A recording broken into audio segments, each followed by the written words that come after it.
दोस्तों, आज ज्ञान स्टोरी में आपका स्वागत है। आज सुनिए मुंशी प्रेमचंद जी की कहानी छोरी।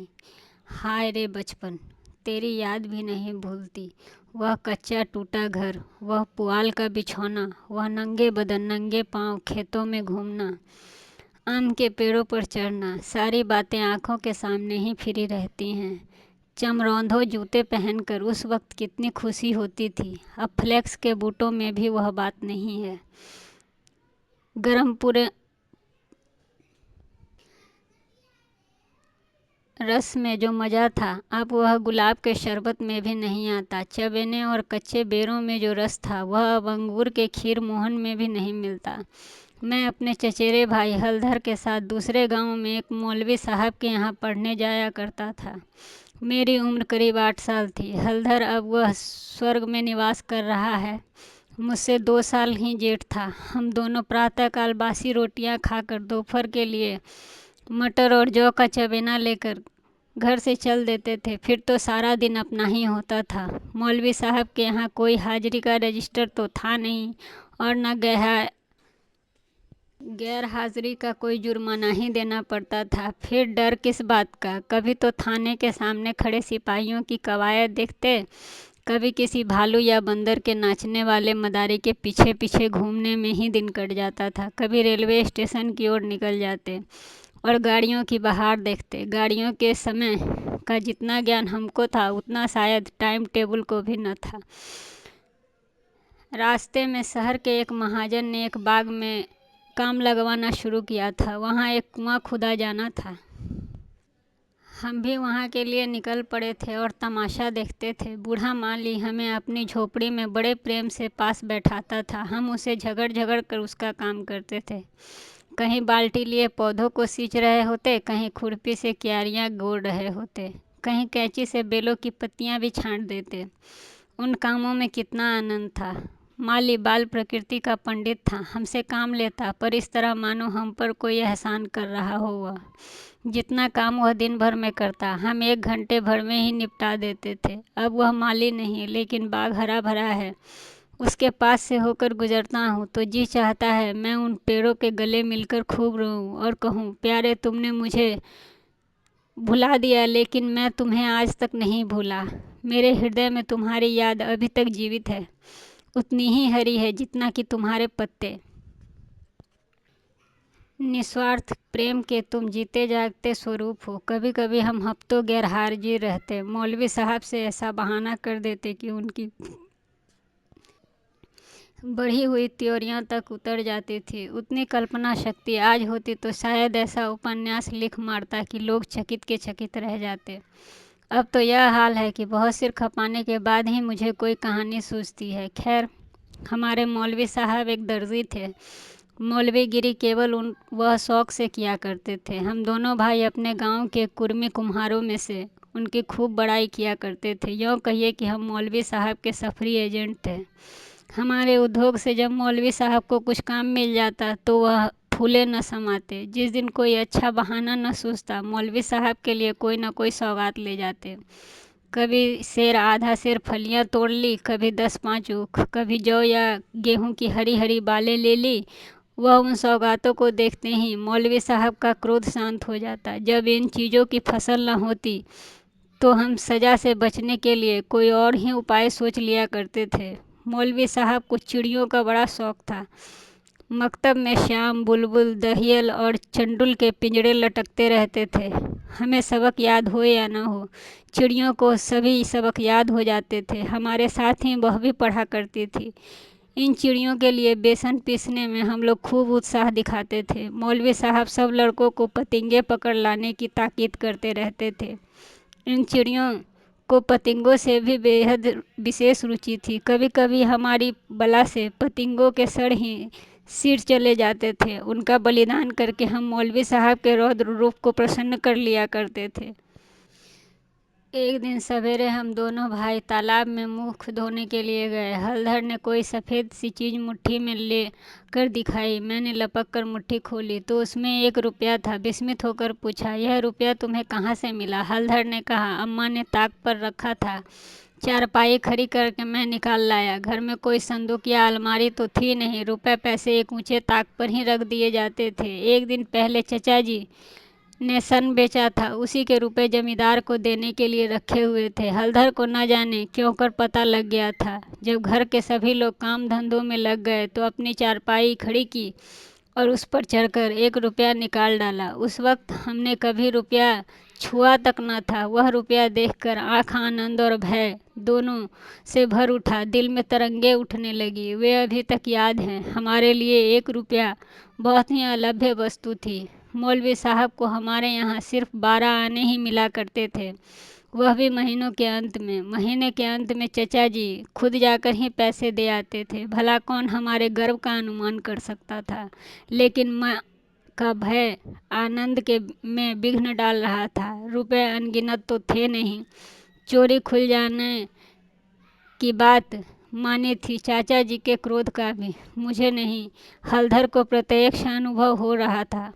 यो उनसे ज़्यादा सीधा साधा आदमी इस दुनिया में कोई न था। चचा ने उनकी रक्षा का भार सिर पर न ले रखा होता तो कोई बनिया उन्हें बाजार में बेच सकता था, पर जब क्रोध आ जाता तो फिर उसे कुछ न सूझता। और तो और चची भी उनके क्रोध का सामना करने से डरती थी। हम दोनों ने कई मिनट तक इन्हीं बातों पर विचार किया और आखिर दोनों ने मिलकर यह निश्चय किया कि आई हुई लक्ष्मी को जाने नहीं देना चाहिए। एक तो हमारे ऊपर संदेह होगा नहीं, और अगर हुआ भी तो हम साफ इनकार कर जाएंगे। कहेंगे कि हम रुपया लेकर करेंगे ही क्या। थोड़ा सोच विचार करते तो निश्चय ही पलट जाता और वह बीभत्स लीला न होती जो आगे चलकर हुई। पर उस समय हमसे शांति से विचार करने की क्षमता थी ही नहीं। मुंह हाथ धोकर हम दोनों घर आए और डरते डरते अंदर कदम रखा। अगर कहीं इसी वक्त तलाशी की नौबत आ गई तो फिर भगवान ही मालिक है। लेकिन सब लोग अपना अपना काम कर रहे थे। हमसे कोई न बोला। हमने नाश्ता भी न किया, चबेना भी न लिया। किताब बगल में दबाई और मदरसे का रास्ता पकड़ लिया। बरसात के दिन थे। आकाश पर बादल छाए हुए थे। हम दोनों खुश खुश मरकब करते चले जा रहे थे। आज काउंसिल की मिनिस्ट्री पाकर भी शायद उतना आनंद प्राप्त न हुआ होता। हजारों मंसूबे बनाते, हजारों हवाइयाँ किला।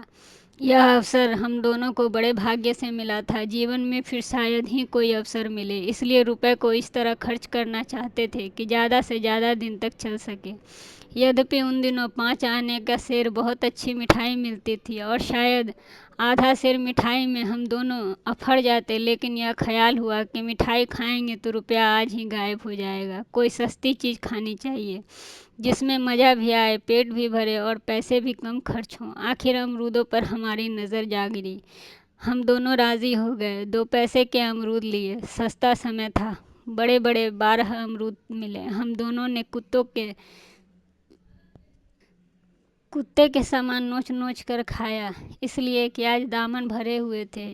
जब हलधर ने खटकिन के हाथ में रुपया रखा तो उसे संदेह से देखकर पूछा, रुपया कहाँ से पाया लाला? चुरा तो नहीं लाए घर से? जवाब हमारे पास तैयार था। ज़्यादा नहीं, 2-3 किताबें ही पढ़े थे। विद्या का कुछ कुछ असर हो चला था। मैंने झट से कहा, मौलवी साहब की फीस देनी है। घर में पैसे न थे तो चचा जी ने रुपया दे दिया। इस जवाब ने खटकिन का सारा संदेह दूर कर दिया। हम दोनों ने एक एक पुलिया पर बैठकर खूब अमरूद खाया, मगर 15.5 आने पैसे कहाँ ले जाएं। 1 रुपया छीन लेना तो इतना मुश्किल काम न था। पैसों का ढेर कहाँ छिपता है। न कमर में इतनी जगह थी और न जेब में इतनी गुंजाइश। उन्हें अपने पास रखना चोरी का ढिंढोरा पीटना था।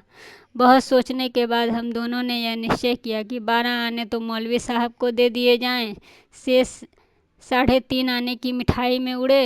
यह फैसला कर कर हम लोग मकतब तक पहुँचे। आज कई दिनों के बाद गए थे। मौलवी साहब ने बिगड़कर पूछा, इतने दिन कहाँ रहे? मैंने कहा, मौलवी साहब घर में गमी हो गई है। यह कहते कहते 12 आने उनके सामने रख दिए। फिर क्या पूछना था। पैसे देखते ही मौलवी साहब की बाँझें खिल गई। महीना ख़त्म होने में अभी कई दिन बाकी थे। साधारणतः महीना चढ़ जाने और बार बार तकाजे करने पर ही कहीं उन्हें पैसे मिलते थे। अब की इतनी जल्दी पैसे पाकर उनका खुश होना कोई अस्वाभाविक बात न थी। हमने अन्य लड़कों की ओर सगर्व नेत्रों से देखा, मानो कह रहे हों कि एक तुम ही हो कि मांगने पर भी पैसे नहीं देते हो, एक हम हैं जो पेशगी में पैसे देते हैं। हम अभी सबक पढ़ ही रहे थे कि मालूम हुआ कि आज तालाब का मेला लगा है, दोपहर में छुट्टी हो जाएगी। मौलवी साहब मेले में बुलबुल लड़ाने जाएंगे। खबर सुनते ही हमारी खुशी का ठिकाना न रहा। 12 आने तो बैंक में जमा कर ही चुके हैं, 3:30 आने में मेला देखने की ठहरी। खूब बहार होगी, मज़े से रेवड़ियाँ खाया जाएगा, गोलगप्पे उड़ाए जाएंगे, झूले पर चढ़ेंगे और शाम को घर पहुंचेंगे। लेकिन मौलवी साहब ने एक कड़ी शर्त यह लगा दी थी कि सब लड़के छुट्टी के पहले अपना अपना सबक सुना दें। जो सबक ना सुना सकेगा उसे छुट्टी कभी नहीं मिलेगी। नतीजा यह हुआ कि मुझे तो छुट्टी मिल गई, पर हलदर कैद कर लिए गए और कई लड़कों ने भी सबक सुना दिए थे। वे सभी मेला देखने चल पड़े, मैं भी उनके साथ हो लिया। पैसे मेरे पास ही थे, इसलिए मैंने हलधर को साथ लेने का इंतज़ार भी न किया। तय हो गया कि वह छुट्टी पाते ही मेले में आ जाएंगे और दोनों साथ साथ मेला देखा करेंगे। मैंने वचन दिया था कि जब तक वहाँ न आएंगे मैं एक भी पैसा खर्च न करूँगा, लेकिन क्या मालूम था कि दुर्भाग्य की कुछ और ही लीला है जो रच रहा है ऊपर वाला। मुझे मेला पहुँचने के 1 घंटे से ज़्यादा गुजर चुका था, पर हलधर कहीं भी नज़र नहीं आया। पता नहीं क्यों। क्या अभी तक मौलवी साहब ने छुट्टी नहीं दी या वह रास्ता भूल गए? आंखें फाड़ फाड़ कर मैं सड़क की ओर देखता रहा। अकेले मेला देखने में भी जी नहीं लगता था। यह भी संशय हो रहा था कि कहीं चोरी खुल गई और चाचा जी हलधर को पकड़कर घर तो नहीं ले गए। आखिर जब शाम हो गई तो मैंने कुछ रेवड़ियाँ खाई और हलधर के हिस्से के पैसे जेब में रखकर मैं धीरे धीरे घर की ओर चला। रास्ते में ख्याल आया कि मकतब होता चलूं, शायद हलधर अभी वहीं हो, मगर वहाँ सन्नाटा पसरा हुआ था। हाँ, एक लड़का खेलता हुआ मिला। उसने मुझे देखते ही जोर से कहा और मारा। बोला, बचाकर घर जाओ। तो कैसी मार पड़ती है तुम्हें? आज तुम्हारे चचा आए थे, हलधर को मारते मारते वह घर ले गए। अजी ऐसा तान कर घूंसा मारा कि मियाँ हलधर के मुंह बल खाकर गिर पड़े। यहाँ से घसीटते हुए वह ले गए हैं घर। तुमने मौलवी साहब की तनख्वाह दे दी थी, वह भी ले ली। अब कोई बहाना सोच लो, नहीं तो बेभाव की ही मार पड़ेगी। मेरी सारी पिट्टी सिट्टी गुल हो गई, बदन लहूलुहान हो गया, मानो वह सूख गया हो। वही हुआ जिसका मुझे शक हो रहा था। पैर मन भर के हो गए। घर की ओर एक एक कदम चलना मुश्किल हो गया था। देवी देवताओं के जितने नाम थे मैंने सभी को मनाता रहा, किसी ने नहीं मानी। किसी को लड्डू, किसी को पेड़े, किसी को बतासे। गांव के पास पहुंचा तो गांव के डीह का सुमिरन किया, क्योंकि अपने हल्के में डीह की ही इच्छा सर्वप्रधान होती है। यह सब कुछ किया, लेकिन ज्यों-ज्यों घर के निकट आया दिल की धड़कन बढ़ती गई, घटाएं उमड़ी आती थी। मालूम होता था आसमान फटकर गिरना चाहता था। देखता था लोग अपने अपने कामों को छोड़कर भागे जा रहे हैं। गोरू भी पूँछ उठाए घर की ओर उछलते कूदते चले जा रहे हैं। चिड़ियाँ अपना घोंसले की ओर उड़ती चली जा रही हैं, लेकिन मैं उसी मंद गति से चल रहा था, मानो पैर में शक्ति ही नहीं थी। जी चाहता था जोर का बुखार चढ़ाए या कहीं चोट लग जाए, लेकिन कहने से धोबी गधे पर नहीं चढ़ता, बुलाने से मौत नहीं आती। बीमारी का तो कहना ही क्या, कुछ न हुआ और धीरे धीरे चलने पर भी घर सामने आ गया। अब क्या हो, हमारे द्वार पर एक बहुत बड़ा इमली का घना वृक्ष था। मैं उसी की आड़ में छिप गया कि जरा अंधेरा हो जाए तो चुपके से मैं घर में घुस जाऊं और अम्मा के कमरे में चारपाई के नीचे मैं जा बैठूं। जब सब लोग सो जाएंगे तो अम्मा की सारी कथा कह सुनाऊंगा। अम्मा कभी नहीं मारती, जरा उनके सामने झूठ मूठ रोऊंगा तो वह और भी पिघल जाएंगे। रात कट जाने पर फिर कौन पूछता है। सुबह तक सबका गुस्सा ठंडा हो जाएगा। अगर ये मंसूबे मेरे पूरे हो जाते हैं तो इसमें संदेह नहीं कि मैं बेदाग ही बच जाऊंगा। लेकिन वहाँ तो विधवता और विधाता दोनों ही कुछ और ही खेल खेल रहे थे और कुछ और ही मंजूर था उन्हें। मुझे एक लड़के ने देख लिया और मेरे नाम की रट लगाते हुए सीधे मेरे घर की ओर भागा। अब मेरे लिए कोई आशा न बची रही। लाचार मैं घर में दाखिल हुआ तो सहसा मुख से एक चीख निकल गई, जैसा मार खाया हुआ कुत्ता किसी की ओर आता हुआ देखकर भय से ही चिल्लाने लगता है। बरोठे में पिताजी बैठे थे। पिताजी का स्वास्थ्य इन दिनों कुछ खराब हो चला था। छुट्टी लेकर घर आए हुए थे। यह तो नहीं कह सकता कि उन्हें शिकायत क्या थी, पर वह मूंग की दाल ही खाते थे और संध्या के समय शीशे के गिलास में एक बोतल से कुछ उड़ेल उड़ेल कर पीते थे। शायद यह किसी तजुर्बेकार हकीम की बताई हुई दवा थी। दवाएं सब बांसने वाली और कड़वी ही होती हैं। यह दवा भी बहुत बुरी ही थी, पर पिताजी न जाने क्यों इस दवा को खूब मज़े ले लेकर पीते थे। हम जो दवा पीते हैं तो आंखें बंद कर एक ही घूंट में गटक जाते हैं, पर शायद इस दवा का असर धीरे धीरे पीने में ही होता होगा। पिताजी के पास गांव के 2-3 और कभी कभी 4-5 और रोगी भी जमा हो जाते और घंटों वह दवा पिया करते थे। मुश्किल से खाना खाने के लिए ही उठते थे। इस समय भी वह वही दवा का सेवन कर रहे थे। रोगियों की मंडली जमा हो चुकी थी। मुझे देखते ही पिताजी ने लाल लाल आंखें करके पूछा, कहाँ थे अब तक? तो मैंने दबी जबान में कहा, कहीं तो नहीं, अब चोरी की आदत भी सीख रहा है। बोल, तूने रुपया चुराया है कि नहीं? मेरी तो जबान ही बंद हो गई थी। सामने नंगी तलवार नाच रही थी। शब्द भी निकालते हुए मुझे डर लग रहा था। पिताजी ने जोर से डांट कर पूछा, बोलता क्यों नहीं? तूने रुपया चुराया है कि नहीं? मैंने जान पर खेल कर कहा, मैंने कहा। मुख से पूरी बात भी न निकलने पाई थी कि पिताजी का विकराल रूप धारण किए दांत पिसते झपट कर उठे और हाथ उठाए मेरी ओर चल पड़े। मैं जोर से चिल्लाकर रोने लगा। ऐसा चिल्लाया कि पिताजी भी सहम गए। उनका हाथ उठा का उठा ही रह गया। शायद समझे कि जब अभी इसका यह हाल है, तब तमाचा पड़ जाने पर कहीं इसकी जान न निकल जाए। मैंने जो देखा कि मेरी हिमाकत काम कर गई है, तो मैं और भी गला फाड़ फाड़ कर रोने लगा। इतने में मंडली के 2-3 आदमियों ने पिताजी को पकड़ लिया और मेरी तरफ इशारा किया कि भाग जा बच्चे। ऐसे मौके पर और भी मचल जाते हैं और व्यर्थ की मार खा जाते हैं। मैंने बुद्धिमानी से काम लिया, लेकिन अंदर का दृश्य इससे कहीं भयंकर था। मेरा तो खून ही सर्द हो चला था। हलधर के दोनों हाथ खंभे से बंधे थे। सारी देह धूल धूसरित हो चुकी थी और वह अभी तक सिसक रहे थे। शायद वह आंगन भर में लोटे थे। ऐसा मालूम हुआ कि सारा आंगन उनके आंसुओं से भर गया है। चची हलधर को डांट रही थी और अम्मा बैठी मसाला पीस रही थी। सब ने पहले मुझ पर चची की निगाह पड़ी। बोली, लो वह भी आ गया। क्यों रे, रुपया तूने चुराया था कि इसने? मैंने निशंक होकर कहा, हलधर ने। अम्मा बोली, अगर उसी ने चुराया था तो तूने घर आकर किसी से कहा क्यों नहीं? अब झूठ बोले बगैर बचना मुश्किल था। मैं तो समझता हूँ कि जब आदमी की जान को खतरा हो तो झूठ बोलना क्षम्य है। हलधर मार खाने के आदी थे। 2-4 घूंसे और पड़ने से उनका कुछ न बिगड़ सकता था।